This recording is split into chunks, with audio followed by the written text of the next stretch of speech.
Comment tu es Cohen, tu n'as pas fait des pièces? Dans la Suga de Dafaïn Chet, on nous enseigne la takana de Usha, une des takanotes de Usha.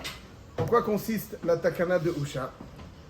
On sait que quand la femme se marie, elle peut entrer dans la maison du mari deux types de biens. Il y a ce qu'on appelle Nirsemelog et Nirsetson Barzel. Nirsemelog, c'est des nechassim, un appartement, par exemple, qu'on va qualifier de Nirsemelog, qui n'est pas forcément inscrit dans la Ketouva. Il appartient à la femme, l'usufruit est au mari. Donc il appartient à la femme, l'usufruit est au mari. Donc ça veut dire que le mari, il a un kinyan perot. Il a un kinyan perot. Ça, c'est le entrer dans la Ketouva, ça. Alors, on peut le faire entrer, mais les maasés, ils continuent à appartenir à la femme. Le usufruit seulement est au mari. Oui. Donc on n'a pas besoin forcément de l'inscrire dans la Ketouva. Ce qu'on inscrit en général dans la Ketouva, c'est Nirsetson Barzel. Pourquoi? Parce que Nirsetson Barzel, c'est un profil très différent. C'est pas quelque chose qui lui appartient à la femme et dont le mari profite de l'usufruit. Elle injecte dans le capital de la famille, entre guillemets, une somme d'argent, un bien, ou une somme d'argent que le mari devra restituer. Ça veut dire que, par exemple, elle rentre à l'appartement, donc c'est un petit peu comme une société. Elle rentre à l'appartement, le mari va pouvoir commercer avec cet appartement, il va le vendre, il va racheter autre chose. Donc si elle injecte dans le capital... Il peut le vendre ou il vend tout l'usufruit? Non, il y a Nirsemelog et Nirsetson Barzel. Nirsemelog, il ne touche pas. Non, l'usufruit, oui. L'usufruit, oui, mais il ne touche pas l'appartement lui-même. L'appartement lui-même. L'appartement, il appartient à la femme à 100%, exactement comme pour l'instant. Avant la takana de Usha, on va voir. Il peut vendre l'usufruit, il peut le louer. Il peut le louer. On l'a vu 100 000 fois dans la Il a Kinyan Perot, Le mari, il a un Kinyan. Dans Nirsemelog, il a ce qu'on appelle un Kinyan Perot. Il a ce qu'on appelle un Kinyan Perot. J'avais été à Nirsemelog, moi. Dans Nirsetson Barzel, l'appartement que la femme va rentrer, ça veut dire quelque part, elle injecte de l'argent dans le capital de la famille qui lui permettra de prospérer. Donc le mari peut prendre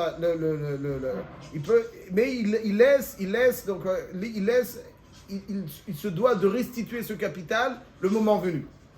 Si par exemple le capital qu'elle a injecté au moment où elle a rentré donc cet appartement, il valait 1 million. Alors, si un jour il doit lui restituer ça pour un divorce ou autre, alors il lui restitue le million. Donc, c'est pas réévalué. C'est pas réévalué, exactement. C'est pas réévalué. Hazak ou Baruch. C'est comme ça. C'est Barzel. C'est Eisen. C'est du fer.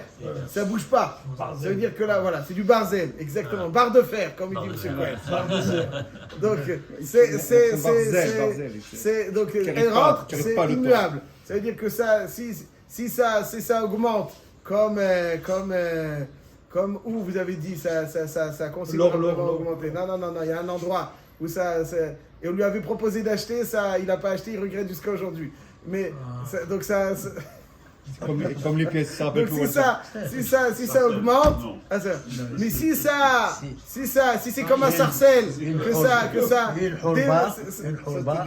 a chuté, comme un sarcelle, ça a chuté. Si elle s'est mariée en 75, sarcelle, ça valait tant. Après, ça a dévalué. Alors, il lui restitue l'appartement. La femme, elle lui dit, hey, quand en 75, on s'est mariés, ça valait 500 000. Aujourd'hui, il lui dit, c'est dévalué. Qu'est-ce que tu fais avec cet appartement? Il coûte 300 000. Tu me donnes 500 000. Le prix que j'ai rentré, la somme que j'ai rentrée, c'est ce que tu dois me restituer. Et il monte aussi, ça, le mari. Baruch Hashem, le mari, il a gagné.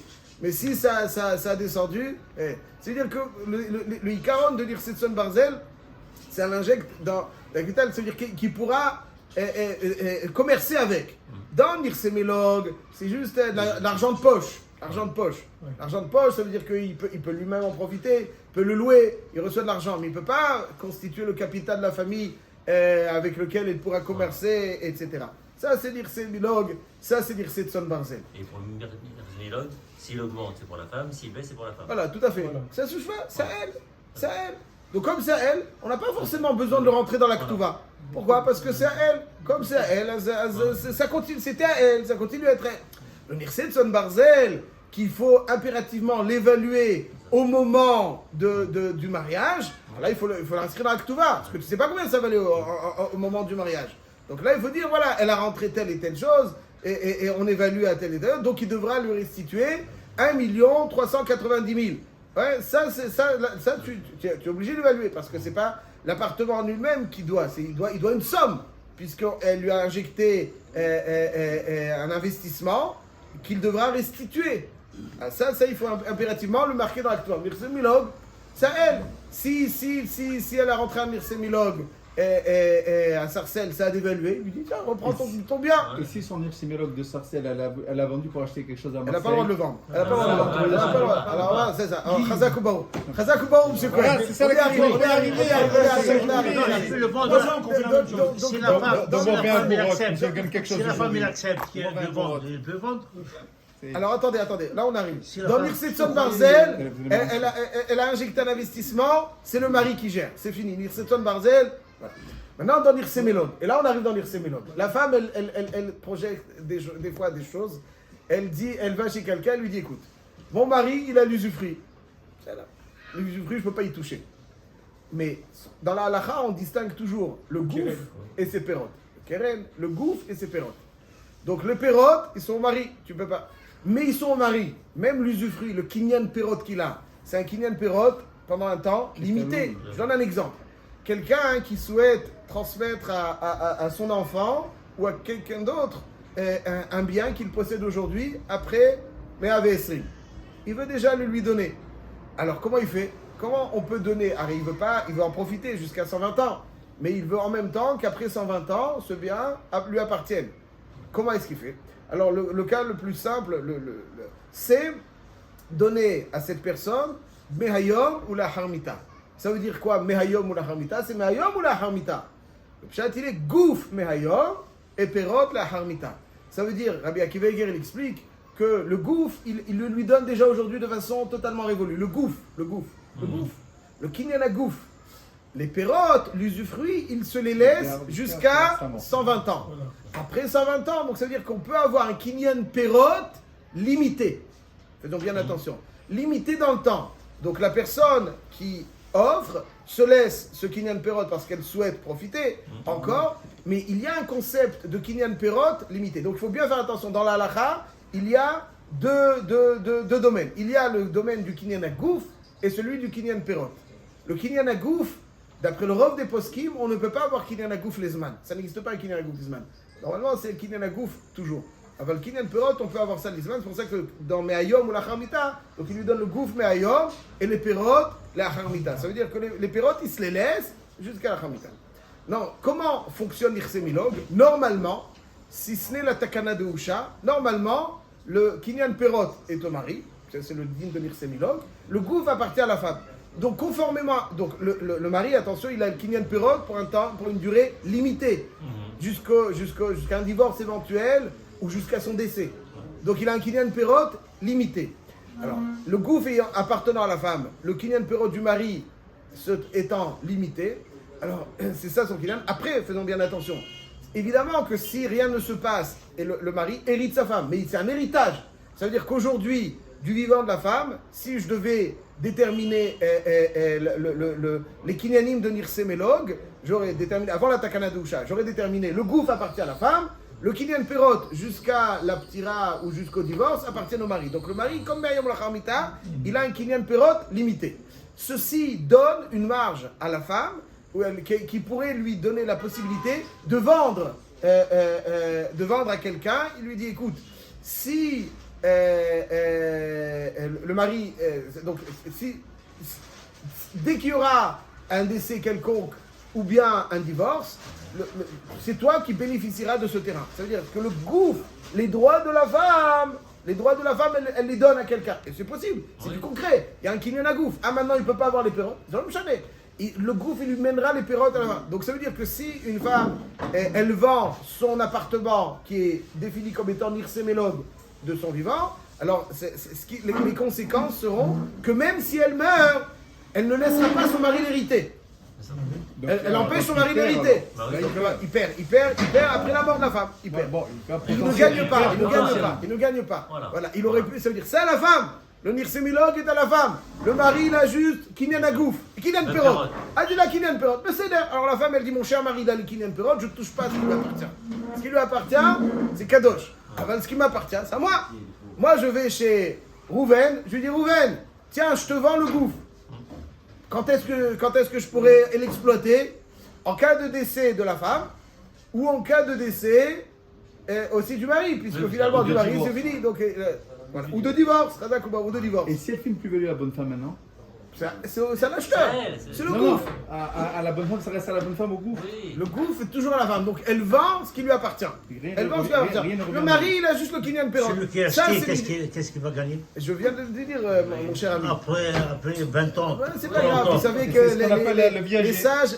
les sages sont royaumes étanolades. Bien sûr. Je suis sûr, dans le commerce, les grands investissements, c'est des investissements à long terme. Pas commerçant, mais... Il va mourir avant le. C'est le le divorce, principe- etc. c'est le principe du viager. Il donne la nue propriété à la garde à bonne femme ou le bonhomme qui a vendu Exactement. et le Kylian Kenyan, Perron, c'est ça. bon. Alors, comment on recadre ça dans le Voilà. DAF qu'on a vu hier? Parce Alors, que voilà. C'est avant les Héroussines, après les Héroussines, il y a 4 cas. Non, il n'a rien à mis. À partir du Comment on moment, regarde ça tant qu'il n'y a pas de Nisu'in, alors elle est encore Birshut.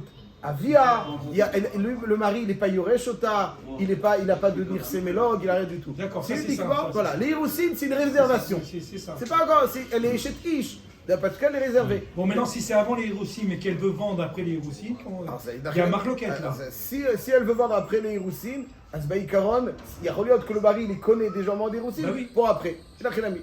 Mais si elle vend après les Nisouïn, elle peut vendre que le gouffre. Ouais. Elle ne peut pas vendre les Kinyan Perot. Et là, ça donne une marge à la femme qui finalement risque de créer des tensions au désavantage du mari. Déjà, le mari, il dira à sa femme, tu prévois déjà des choses, etc., etc., etc. Faire des coups en douce. C'est pas bon. Donc encore une fois, je précise, le Kinyan à gouffre est vendable parfaitement, puisque le Kinyan Perot du mari est limité. Sont venus Takanat Usha et dit tout ce que la femme vend, ça vaut rien. Si la femme a vendu et qu'elle meurt, normalement, si c'est un c'est la patron. Takana de Usha, si elle meurt, c'est le gars qui prend. C'est le gars, l'acheteur. Aval, grâce à la Takana de Usha, ils empêchent toute vente. Ils empêchent toute vente. Le mari, il prend quand même. Il prend quand même. Et il dit Armaota val keredatsvi. À ce moment-là, on ne peut pas vendre. Ben oui, la femme, elle ne peut pas Il y a vendre. pas Elle est de- mariée ou elle n'est pas mariée? Comment? Elle est mariée ou elle n'est pas mariée? Marié. Alors, il n'y a pas de commerce qui contourne. Le mari, c'est le mari, il n'y a que lui. C'est lui le boss. Non, c'est pas le boss, c'est l'unique personne C'est le dans son monde. Tout le reste, c'est étranger. Elle va pas commencer à commercer pour faire de la concurrence au mari. bien sûr. Le mari, c'est le mari. C'est lui le Meller. Le Meller, comme ça il dit le Rambam. Le Meller.